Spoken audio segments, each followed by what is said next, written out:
Okay, so last week we talked about how Jacob and his mother Rebecca had kind of conspired together to get the blessing that Isaac had planned to give to his brother Esau. And Esau was so mad that he wanted to kill his brother Jacob. And Rebecca found out about it, and she was thinking, what can I do to make sure that this doesn't happen?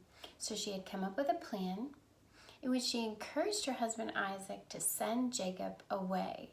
And the reason that Isaac thought he was sending Jacob away was to find a bride, to go and get married. The time had come. And so he sent Jacob to Rebecca's home where her brother still lived, Laban. And Isaac sent Jacob to go there and find himself a good wife.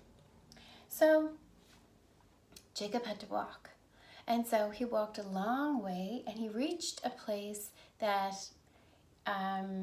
his grandfather Abraham had also stopped and worshiped the Lord at years ago.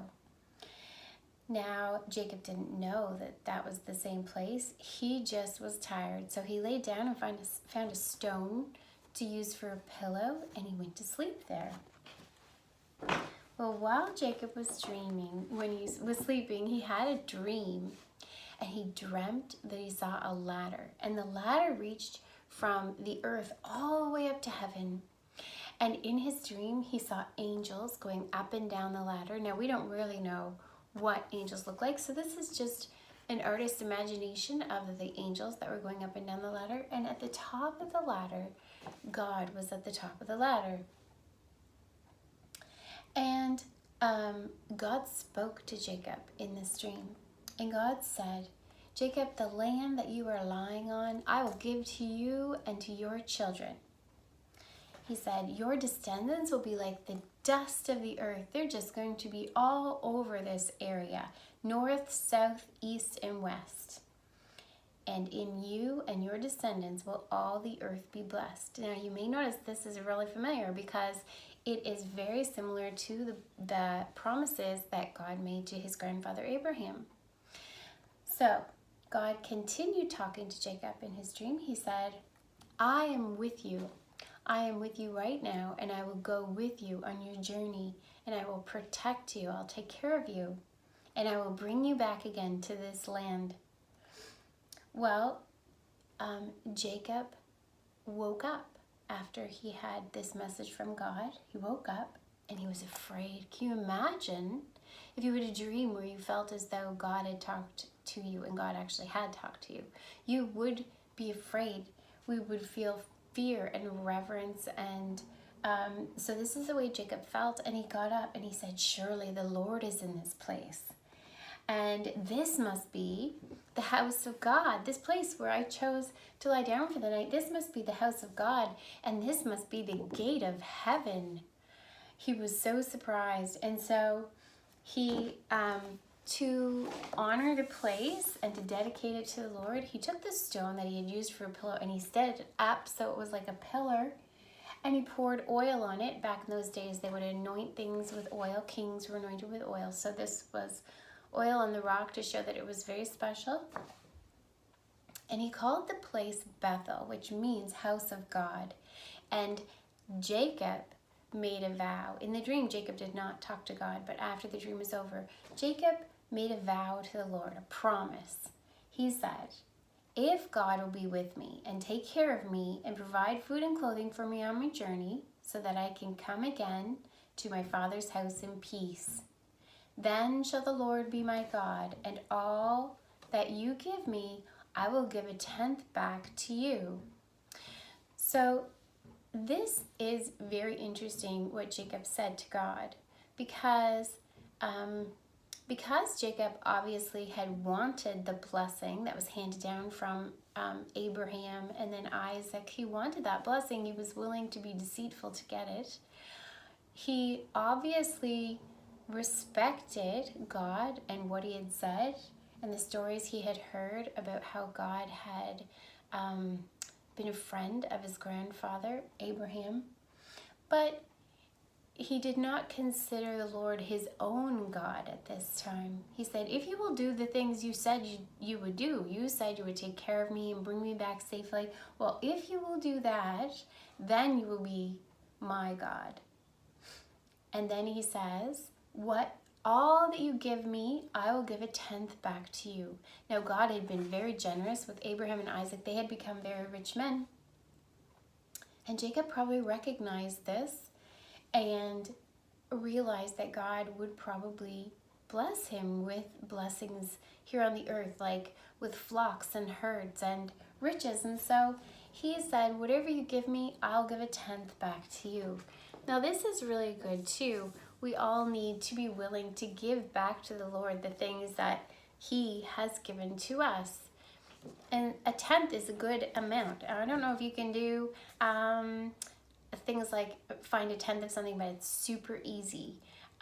So if you had $10, if you got a gift of $10 and you wanted to give 1/10 of that to the Lord, which is what we should do, just 1/10, see I have 10 fingers, 1/10 would be one of those, then you would give $1. You see, if you have the number 10, and then you move the decimal place, 10.000 is just like what a number would be for 10. You move the decimal place one place over, and then you have 1. So this is a super easy way to find 1/10, to easily see how much we should give back to God. If God gave Jacob $100, then Jacob would give him $10. If God gave Jacob $1, then Jacob would give God 10 cents. And that's the way it works. And it's really easy to do that. So that was the promise that Jacob made to God. Well, Jacob continued on his journey. He kept on walking until he reached the place, near the place where he knew his uncle Laban lived. It was called Haran. And there was a well. As he came close to Haran, he saw a well. And at the well, he asked some shepherds if they knew Laban. And they said, oh yeah, we know him. In fact, that's his daughter coming with the sheep right now. Well, Jacob was so excited when he saw Rachel coming with the sheep that he ran over and he rolled the big stone that was on the top of the well. He rolled it off and he watered the sheep for her. Now, I don't know if you remember, but it might remind you of the story of how the servant went to the same place and found Rebecca to take back as a wife for Isaac. He found her at the well, only in that case, there was no stone on the top of the well, and Rebecca was the one who watered all the camels for him. So Jacob watered all the sheep for Rachel, and then he told her who he was.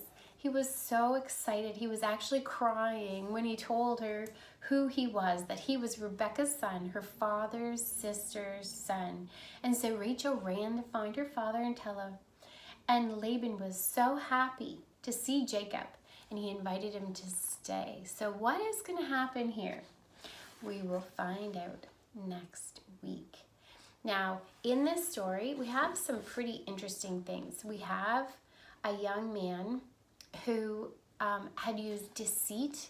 His mother had been the one who encouraged him to do it, but even so, he had used deceit to get what he wanted, even though God had planned to give it to him anyways.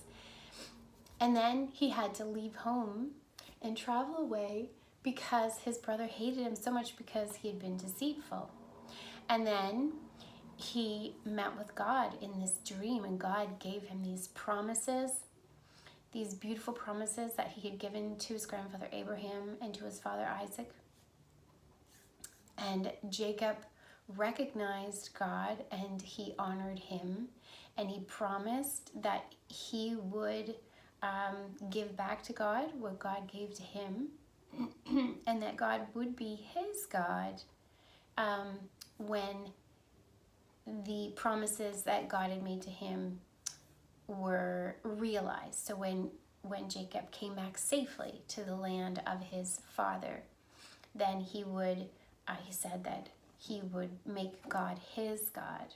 I don't know why he had to wait. That was not the best idea. But we can decide to make God our God at any time, to worship him and obey him and accept his gift of salvation through Jesus Christ at any time. And sooner is better than later. It's not a good idea to say later when you do this for me. Well, God wants us now. He wants our hearts now. He doesn't want to wait for us. And we never know what the future will bring. We don't know what will happen tomorrow.